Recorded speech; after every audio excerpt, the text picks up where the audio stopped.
It's my pleasure to introduce Dr. Renee McKee from Purdue.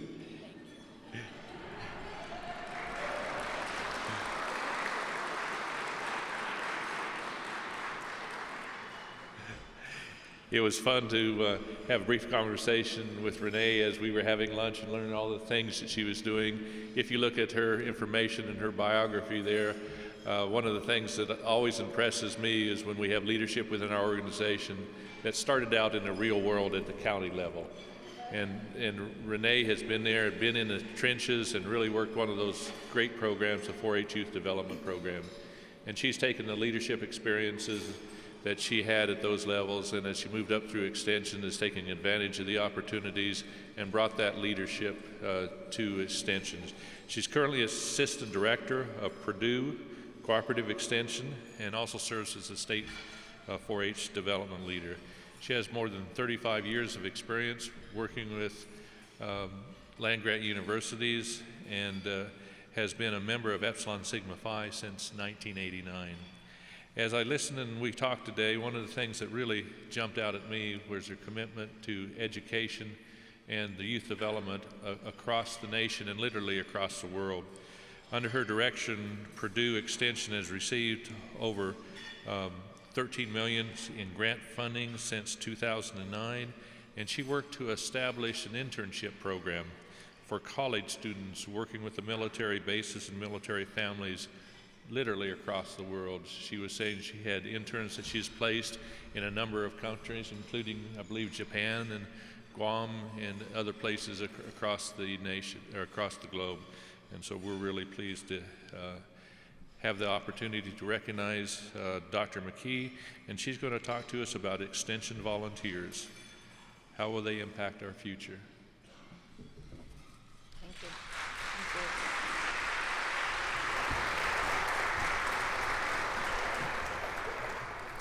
Thank you. Thank you.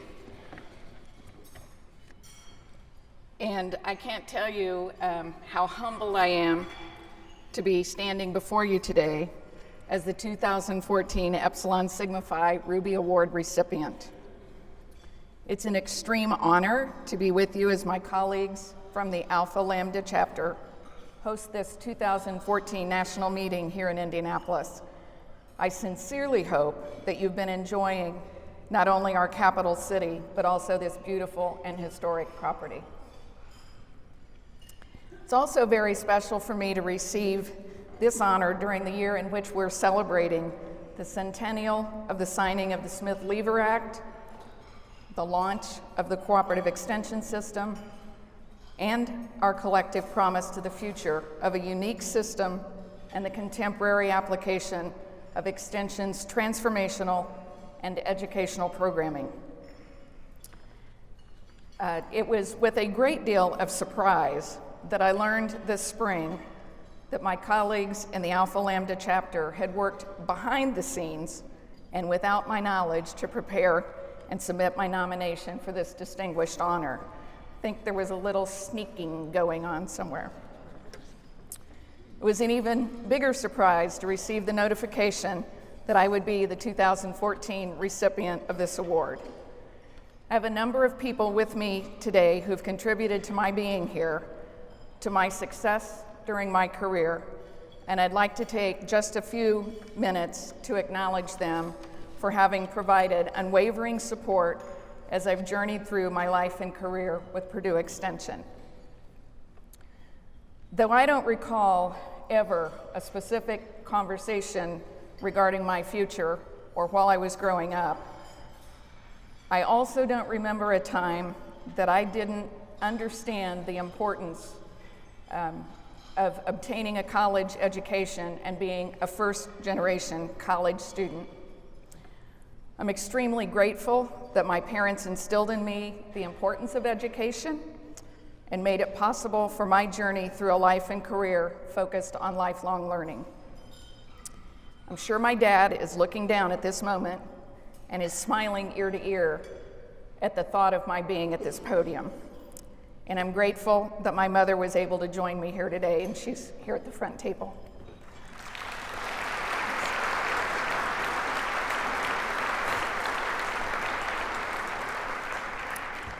My husband Jim is also here with me, and I have to acknowledge his love and support during my career.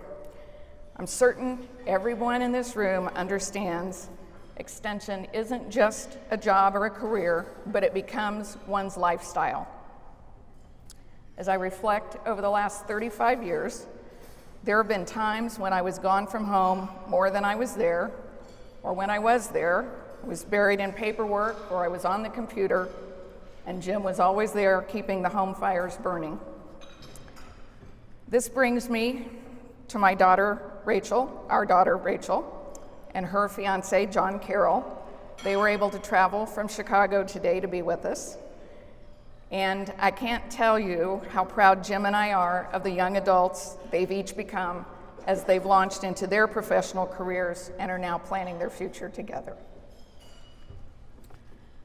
While there have been literally hundreds of individuals in the Purdue Extension system with who I've worked through the last 35 plus years, I'd be remiss if I didn't recognize a few additional key individuals. I've had the privilege to work under 5 directors of Extension who in varying degrees helped to shape my career. I'm honored that Dr. Hank Wadsworth is here today along with his wife, Dr. Emmy Wadsworth. Hank and Emmy have become dear friends as Hank and my farmer husband, Jim, joined together in Hank's farming enterprise. And Hank, can't tell you how glad I am that you're there to drive those trucks during the harvest, because that is not a job I covet. Hank is also a former, as has been acknowledged, Ruby Award recipient from Purdue University. Sorry, had to do that one. And he was instrumental in my transition from an extension field position via a couple of trial stints on campus. A temporary 1-year assignment turned into 2. I was working with leadership, volunteerism, and teen programming, and eventually I became a permanent member of the 4-H department. Dr. David Petritz, another Ruby Awards recipient from Purdue, was director at the time I was appointed to the state 4-H program leader position, while Dr. Chuck Hibbard was key in reconnecting our Indiana 4-H Foundation to the Purdue campus, thus enhancing our ability to launch new efforts in our 3 4-H mission areas. And just over a year ago, Dr. Jason Henderson began leading Purdue Extension as director, and his support of the Indiana 4-H program's growth goals for reaching new audiences of youth, as well as the parents and volunteers who come to us with them, has been a real blessing. I have a wonderful team of staff in the State 4-H Program Office, and many of them are here today. I'm not sure they all are. But without the individual who serves most days as both my left and right brain, I may not have made it here today. I'm very grateful that my administrative assistant, Jane Robertson, was able to join us.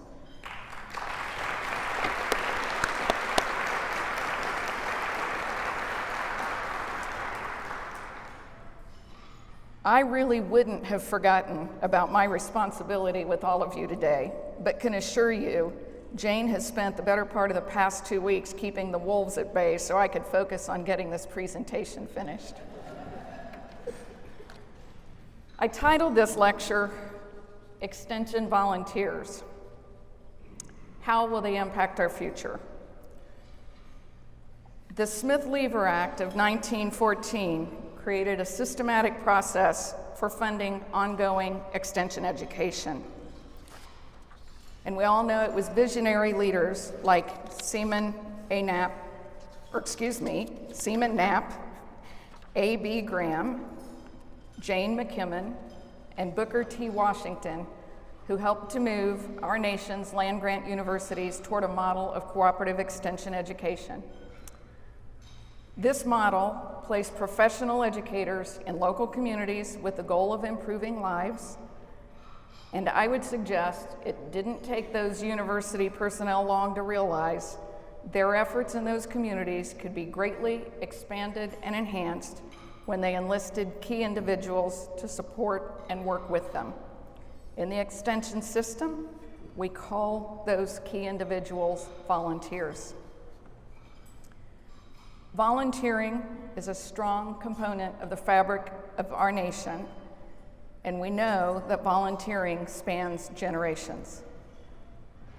In the book titled By the People, A History of Volunteerism in America by Susan Ellis and Catherine H. Campbell, 4-H programs are noted as being one of the earliest agricultural programs for youth and are described as being heavily dependent upon and led by volunteers. There's also acknowledgement of many additional volunteer-dependent rural organizations that partnered with early extension personnel, organizations such as the Grange, the Farmers Union, Farm Bureau. A core tenet of the 4-H program across the decades has been teaching the young people engaged in our programs the importance of giving to others. We really do a tremendous job with this. We all know that many of our 4-H alumni return as volunteers, and some of them as staff with Purdue Extension or other extension organizations. And they're there to give back to the program from which they personally benefited. According to Volunteering and Civic Life in America, an annual research report issued by the Corporation for National and Community Service, 1 in 4 adults in America now report that they volunteer through an organization of some kind. In February of this year, the Bureau of Labor Statistics released new data indicating 33% of volunteers report spending most of their time with religious organizations, followed by 25.6% indicating they volunteer with either educational or youth service related organizations. When analyzing all levels of educational attainment, volunteers were most likely to volunteer for religious organizations, followed by those educational or youth service organizations. And finally, if the volunteers report having children under age 18, 44.5% of mothers and 38.3% of fathers volunteered, get this, mainly for an educational or youth service organization.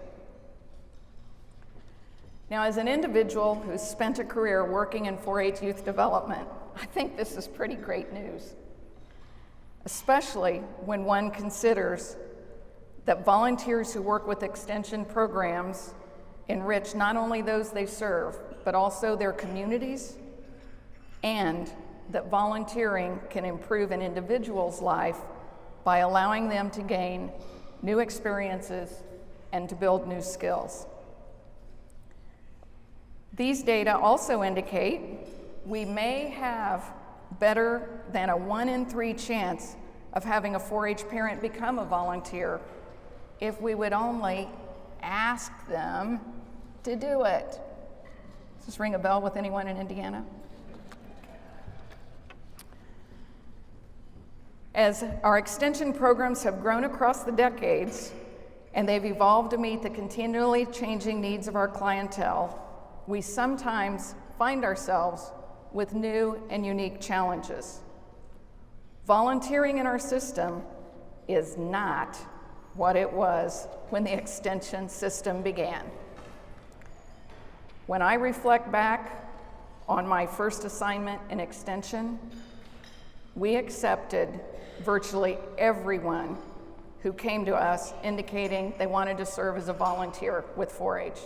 All they had to do is say they wanted to, and they were in. Looking at Roger, right, Roger? Okay.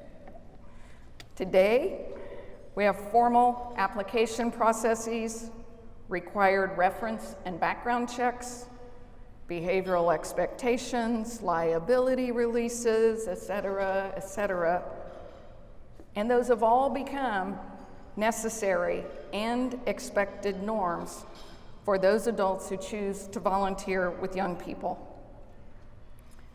In the late 70s, it wasn't uncommon to conduct youth development opportunities with 4-H volunteers during my normal workday, regular business hours, as most of the volunteers I worked with at that time were either farmers or their wives. We've now reached a point with technological advances that we're able to provide volunteers similar development opportunities in the convenience of their homes.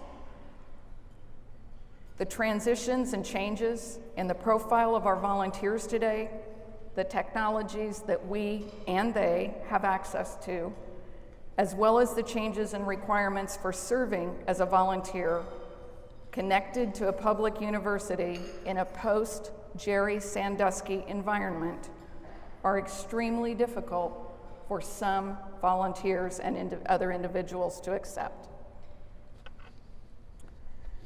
There's a condition in the nonprofit world from which Extension is not immune. This is a condition that affects many nonprofits and religious organizations, as well as boardrooms across America. The condition is labeled founder syndrome. While Extension certainly is no longer engaged with the original volunteers or founders who supported our earliest efforts, I do believe we have organizations and volunteers with whom we work where the symptoms of founders syndrome are evident. I've also come to believe this is every bit as detrimental to the Extension system as any of us ever dreamed our funding could or would be. So let me define some of the symptoms organizations express when founders syndrome or founderitis exists. And by the way, if you've not heard of this, it occurs so commonly today that Wikipedia has a lengthy description of the condition. Here are some of the symptoms that are found throughout the literature on the subject. I didn't go to Wikipedia for the list, just set the record straight. The organization is strongly identified with the person or the personality of the founder. So picture with me some of the groups you work with. Typical founder behavior is not that of a team player. The founder makes decisions without a process or input from others. Decisions are made in reactionary mode with little future planning. Meetings are generally held to get the troops in line or to assign tasks. You may find little meaningful strategic planning or shared agreement on how the organization functions, with limited or no opportunity to provide skill building. There's little organizational infrastructure in place, and what is there is not used correctly. Committees may be non-functioning, with all decision-making being made in meetings that are hours long. Anyone been to any of those meetings? There's no succession plan. The founder may handpick key board members who are friends and colleagues, and it's clear that their role is to support the founder rather than to contribute to the mission. Conflict of interest is rampant. Board members may be underqualified, underinformed, or intimidated, and may not be comfortable or able to answer basic questions without checking first. Anyone who dares to challenge the founder could be subject to being treated as a disruptive influence, and they could also be subject to being ignored, ridiculed, or removed. The working environment becomes increasingly difficult with decreasing public trust, resulting in an organization that becomes increasingly reactive rather than proactive. Now, that's obviously not a very positive or flattering list of characteristics, would you agree? And I would suggest, if you've worked in Extension long enough to be a member of this organization and you're present in this room today, you've likely had the opportunity to attempt to work with a volunteer who exhibits some of those characteristics. I have a couple of phrases that I utilize in Extension team meetings or when I'm working with our field staff on some of the issues that we have to deal with. So folks have heard this from me many times. The first of those phrases is, I don't have to make up examples of situations, they just come to me. And another one is, just when I think I've seen and heard everything, I still get surprised. During my years of service with the 4-H Youth Development Program, there were many times we found ourselves working with volunteers who really did indeed surprise us. And though I believe most of them are initially well-intentioned individuals, there can be over time a tendency to become inward-facing and founder-like, thus developing a circle that closes to outsiders and new thoughts or ideas. In some cases, we were simply working with individuals who lost sight of the 4-H Youth Development Program's mission and focus, which is to develop the young people of this nation, and instead they became focused on their personal 4-H history and perhaps their self-interest. Stephen R. Block, who has actually conducted research on how founders operate, indicates that the need to control others, to make an impact, and to be influential are stereotypical descriptions of founders. Not only is it a need for power, but it's also a need to influence the behavior of other people. So you might ask, what are we to do when we find volunteers behaving in these ways? What do we do when they've agreed to work with us and they begin to work against us? What do we do when they decide they're going to lobby elected officials to eliminate positions in our offices or threaten us to do that? Or they remove our funding, they're lobbying to remove the funding, and many times this happens because they're unhappy with changes we've made as we strive to move our extension programming forward.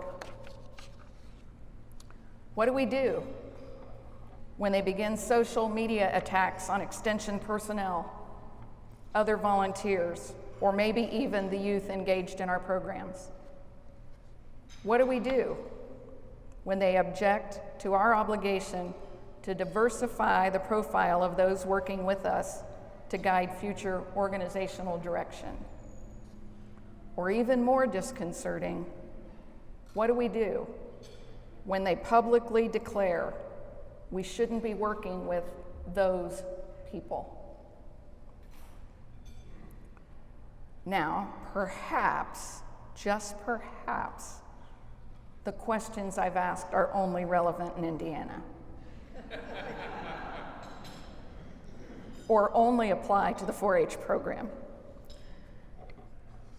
But my experience with the broader extension system and network tells me otherwise. While some individuals in founders mode display annoying but tolerable behavior, there are other situations where the individual simply disrupts the very ability for an organization to function. I believe our colleagues at the University of Wisconsin have done some of the pre-work for us in terms of tackling these concerns for our collective future.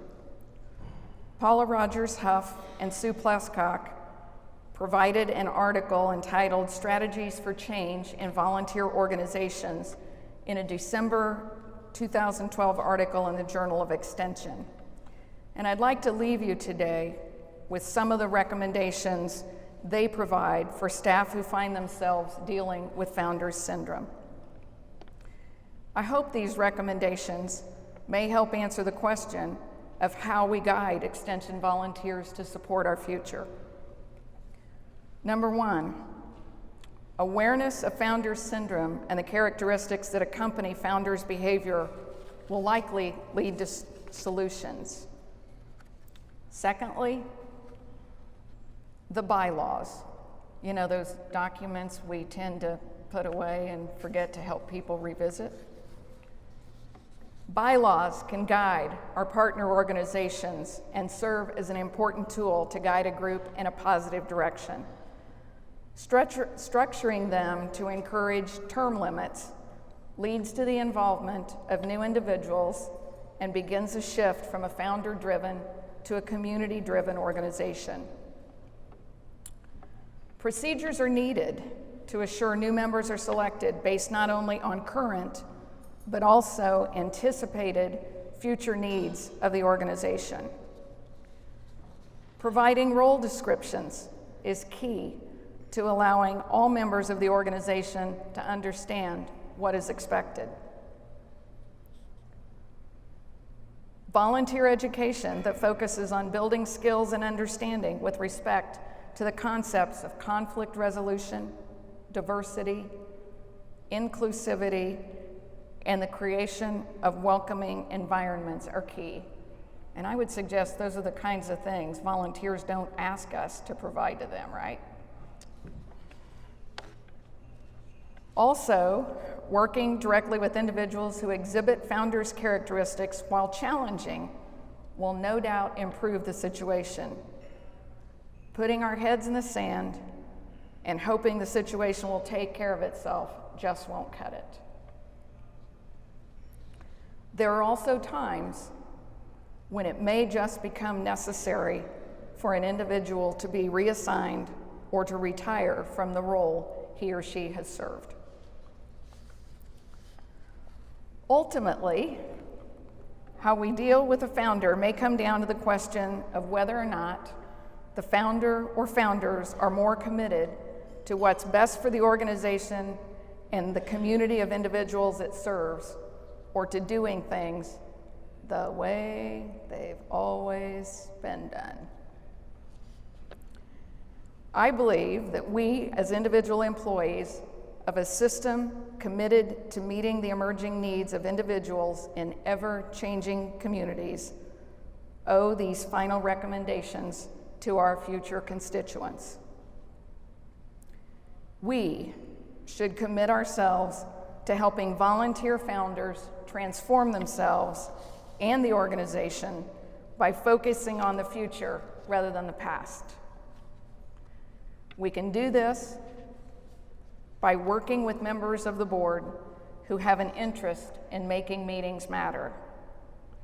We can also be strategic with the creation of nominating committees or nominating processes and seek individuals for what they can offer the organization in the future. We can work to get the board to operate as a team where each member has those clear ideas of their responsibilities, their values, their strengths, and the board can work together to hold the founder accountable. These actions obviously take time. They can require a tremendous amount of energy. But more often than not, the energy we invest will indeed result in change. If it doesn't, there are those times when we have to be brave and bold enough to encourage some individuals to envision their future with another organization that might better meet their needs. Doing nothing serves none of us well. I want to thank you again for this honor, this recognition, for your time and attention here this afternoon. And I want to wish each and every one of you the best as you continue on your personal journey working alongside volunteers in the communities you serve. Thank you.